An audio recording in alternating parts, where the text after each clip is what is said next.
Hello and welcome to Pockenrop. In today's video I am going to be looking at the next in my series of the top 15s of a decade. This will be the 2010s. If you haven't already, you might want to go and watch my previous videos in this series where I've done the 80s, the noughties and the 70s. As ever, I've used the ranking engine on the website PubMeeple to develop my list. This wasn't an easy list to compile. That's not because there was the same level of embarrassment of riches in the 1970s, but more a case of that whilst I think I know roughly what my top 20 are, their positions have shifted around quite a bit in the last month or so since I started looking at this as an idea. Because I've listened to a few more of them and they've gone up, and I think it's a list that if I was to revisit this in a year or two's time is going to have changed. Although I suspect my top few are going to be pretty static. So let's dive straight in with number 15, and that is Gary Barlow's Since I Saw You Last. Now, Gary Barlow comes in for a lot of stick, not least because of his tax affairs. But to criticise his music or his songwriting purely on the strength of the fact that for a short while he was in some kind of tax avoidance scheme is kind of lazy. Gary Barlow is a really good songwriter. He's proven that time and time again with Take That. He writes great pop songs, and this is an album that's got great pop songs on it. The opening track, Requiem, was co-written with Robbie Williams, and you can hear his influence in it. And the lyrics are very clever. It's all about somebody writing as if they are observing their own funeral and wake, and it's such a clever song. Let Me Go, Jump, Small Town Girls in particular is a lovely song. It's a really good album, Since I Saw You Last, and I'd encourage you, if you do like pop music, to give it a go. My number 15, Since I Saw You Last by Gary Barlow.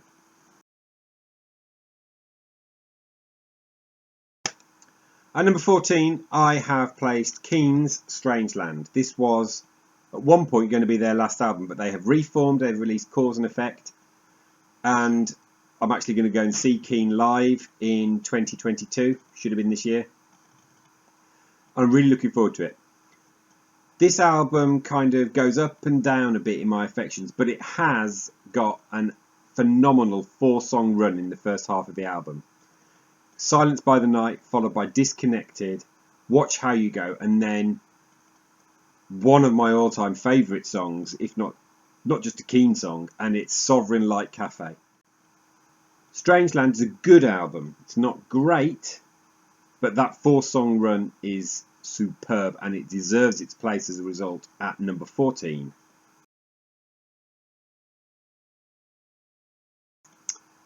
At number 13, I have placed Divide by Ed Sheeran. Now, Ed Sheeran comes in for a lot of flack, and that's a little bit unfair because the songwriting on Divide is great. It's easily, for me, his best album by a country mile. And yes, I have heard Plus and Multiply. This is good stuff. So Castle on the Hill is a great song. Shape of You is a good pop song. Perfect is great and sat at number 1 for weeks and weeks and weeks. I mean, a year almost after this came out, Perfect hit number 1, which is almost unheard of these days. Happier is a lovely song. Galway Girl is great fun. And because this is the double vinyl, it has a 4th side which contains the bonus tracks that were on the deluxe edition of the album. And in there, along with Barcelona, is Nancy Mulligan, which I think is his finest song, and all about how his grandparents got together beyond the Catholic Protestant sectarian divide in Ireland. Best song on here is Nancy Mulligan by some distance for me, and I love Castle on the Hill, so clearly it's a great album. Number 13, Divide by Ed Sheeran. At number 12, I have placed Return to Ommadawn by Mike Oldfield. So Mike Oldfield emerged in 1973 with Tubular Bells. His third album was Omadorn, which is my favourite Mike Oldfield album, and a lot of Oldfield fans say that. So anticipation was high when he announced that what is currently his most recent album, when he announced that it was going to be Return to Omadorn. Because there was a question mark of, is that really going to come up to the match? And it's not quite as good as Omadorn, but it comes close. It does, however, it is worthy of the title, Return to Omadorn. It does revisit the theme. There is a little bit of a snippet of On Horseback located towards the end of it. It's a really chilled, beautiful album, Return to Omadorn. And if you've got any interest in Mike Oldfield, if you haven't heard it, go back and get it. It's a really good album. My number 12. Speaking of artists that have had long careers, at number 11 I have placed Shakin' Stevens. Yes, he is still going. If you've only ever heard the singles from the 80s of Shakin' Stevens, great though they may be, this is a surprise. This is a very mature, lyrically excellent album, all written by Shakin' Stevens himself, and it's his family history and stories. So Down in the Hole is about going down the mines, which so many of his ancestors did. Echoes of Our Times, about people who fought in the First World War. Fire in Her Blood, which is about his grandmother's involvement with the Salvation Army. And it's a great album. Honestly, check it out. It may surprise you. Shakin' Stevens, Echoes of Our Times is my number 11. If you've watched previous videos of mine, you'll know that I am a fan of Deacon Blue. And in 2012, they reformed and started releasing new material. They are still releasing brand new stuff. But the pinnacle for me of this late career resurgence is 2013's A New House. It wouldn't surprise me if Ricky Ross had a battery of songs sitting around ready for when Deacon Blue felt ready to get back together. And this has got classic Deacon Blue written all over it. So I Wish I Was a Girl Like You, Win, Wild, March is the best track on here. And A New House itself, the title track, is excellent. That's my number 10, A New House by Deacon Blue. And number 9 is an album that I don't own, but very much like to, and it's Crimson Red by Prefab Sprout. This is the most recent release from Prefab Sprout, and in effect it is just Paddy McAloon. I don't even think his brother Martin is involved. But it's Prefab Sprout were always a band that were a showcase for the brilliance of McAloon's lyrics and music. And Crimson Red is one of his very best songwriting albums.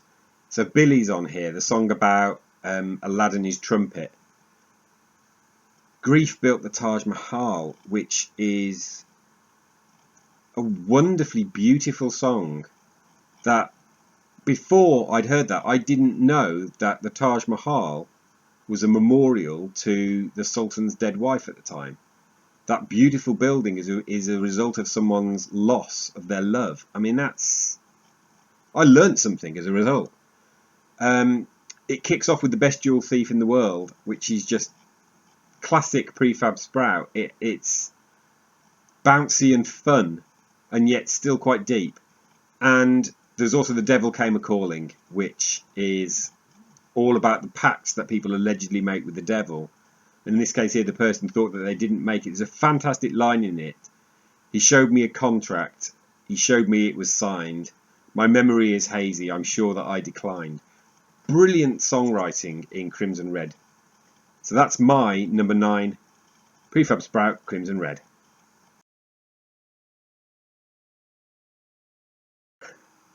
At number 9, I have placed a Christian rock album, Move by Third Day. If you watched my Naughties video, you'll see that I included Revelations by Third Day, and this is the follow-up album to that. I think it's the better of the two. Songwriting on here is again really strong, so Surrender and What Have You Got to Lose are both excellent songs, and particularly What Have You Got to Lose? It's asking you what have you got to lose by checking out Christian Faith. And I would say, what have you got to lose by checking out listening to Third Day? They're a southern rock, American rock style band that just happen to be Christians and use Christian themes in a lot of their lyrics, but they're brilliant. I'm so sad that they're no longer a going concern because they never released a bad album, but they did release some great ones, and Move is one of them. That's my number 8, Move by Third Day.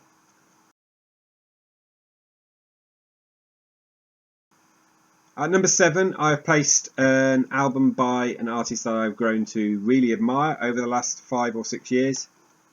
It's Still by Richard Thompson. There is always classic songs on any Richard Thompson album, but this has got several of them, and this is what elevates it to my favourite Richard Thompson album of the 2010 period. Never Could Resist a Winding Road, Beatin' It Walking, All Buttoned Up and Josephine, Long John Silver, which is an absolutely phenomenal track, Pony in the Stable, which is a very typical Richard Thompson track. It starts out kind of rhythmically and a cappella, and then all the instruments kick in. As ever, there's great guitar work on here. There's always good guitar work on Richard Thompson albums, and that's typified more than any other by the closing track of the album, which is called Guitar Heroes, and it's about how he became a guitarist and how he worked hard to copy the riffs and things that he learned in great guitar music, like stuff like Django Reinhardt or The Shadows, and it's got interpolations of those instrumental tracks. I've heard him play that live, and he never plays it quite the same way twice, I don't think. He often includes different interpolations of other guitar tracks, and it's the Guitar Heroes track is a great song to close the album with. Still is a brilliant Richard Thompson album, and it's my number 7. At number 6, I have placed an album that it's widely believed saved the physical music industry when it came out in 2015. 25 by Adele. One of the most anticipated albums of all time. Sold bucket loads, as I say, probably almost single-handedly saved the record industry physical media wise. Hit singles on here, there are plenty. Hello, which reached number 1. Send My Love to Your New Lover, which in this house is known as Semolina Pudding and a Pineapple. Listen to it and you might understand why we call it that. I Miss You, When We Were Young, Remedy, Water Under the Bridge, River Lee. There's not a bad song on here. In fact, it's been a while since I listened to it, and that may reflect why it's only at number 6. It's possible if I pop this on again soon, it would flood back about how good it was when it first came out. I am keen for her next album, which is allegedly due this year. We'll see. And we'll see if it's of the quality of 25. I do hope so, because Adele is a great artist. My number 6, 25 by Adele. So as ever, before I dive into my top 5, it's an opportunity to have a look at the montages of the albums of the things that didn't get in. So you'll see things like the Common Linnets, who were a Eurovision entry for Netherlands. Great country album. You will be seeing New by Paul McCartney. Both of these albums here, Book of Souls by Iron Maiden and 13 Rivers. Good albums, but not quite good enough in my view to kind of hit my top 15. Who knows, that could change. I've probably listened to the things on this list less than any of the other lists that I've been doing.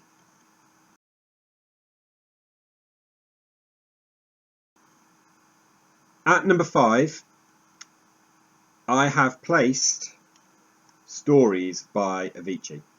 Now, I was turned on to Avicii as an artist as a result of playing a song called The Nights in the covers band that I'm in. And I love The Nights. It's an absolutely great song. But as a result, I've investigated his work. And Stories is, for me, his greatest album. because he uses different vocalists, he doesn't sing himself. There is a variety in this album that is missing from many others. So it kicks off with Waiting for Love, which is another cracking track. Broken Arrows, which is a bit countrified and sung really, really well. Pure Grinding, Can't Catch Me, Trouble, and then there's Somewhere in Stockholm, which I think is an absolutely beautiful song. This is the UK edition, and I'm glad it is, because there's a bonus track at the end, and I'm so glad I've got it, is The Nights. Now, The Nights is a great song. It is one of my top 50. It's my number 5. It gets better every time I listen to it, so I suspect this could climb higher. Stories by Avicii.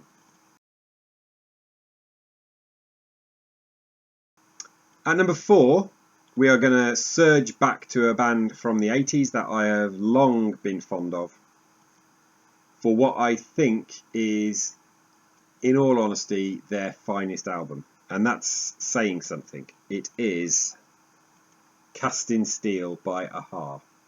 This album should not exist. a-ha split for the final time, apparently, in 2009 after Foot of the Mountain.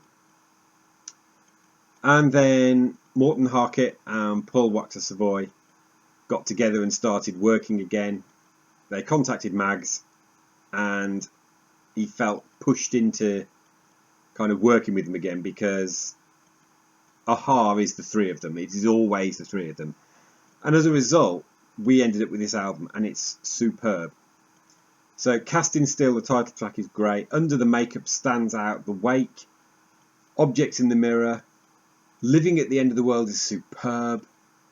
Goodbye Thompson. It's a really fine album from a band that is more than just Take On Me and The Sun Always Shines on TV and The Living Daylights. I've always liked a-ha. I've always liked their albums, but Cast in Steel is the best thing that they have yet done. And I'm glad that I say yet done, because there may be more to come from a-ha. I really hope there is, if it's this quality. My number 4, Cast in Steel by a-ha.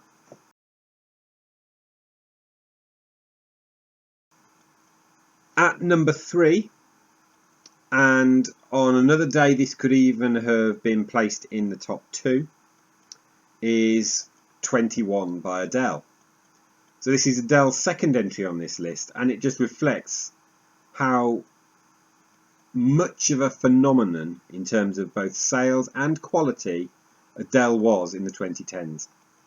So 21 was everywhere. It is, to my knowledge, the second best selling album of all time in the UK.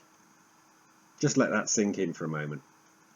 And then remember that it contains Rolling in the Deep, Someone Like You, Set Fire to the Rain, Turning Tables, Don't You Remember, and then realise why it's the best selling album of the last decade and second best selling album of all time in the UK.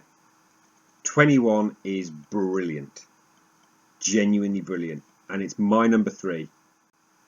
So you're possibly wondering, given how much I've just waxed lyrical about 21 by Adele, what I could have possibly placed above it.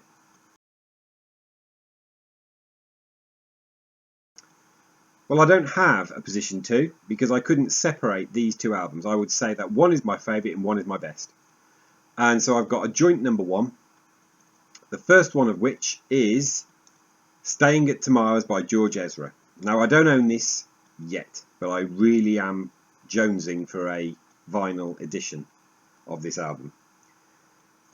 It reminds me of summer. It feels like a summer album to me, and that's not just because of Shotgun, which was the ubiquitous summer hit. It's things like Pretty Shining People that open the album, which I think is a far better song than Shotgun. No, I like Shotgun. Don't Matter Now. Paradise. Paradise is a summer song, is it ever? Hold My Girl, which is a kind of beautiful, plaintive melody, and it's a beautiful song. It's a really good album. I love Staying at Tomorrow's. It's my joint number 1 from this decade, so I have to.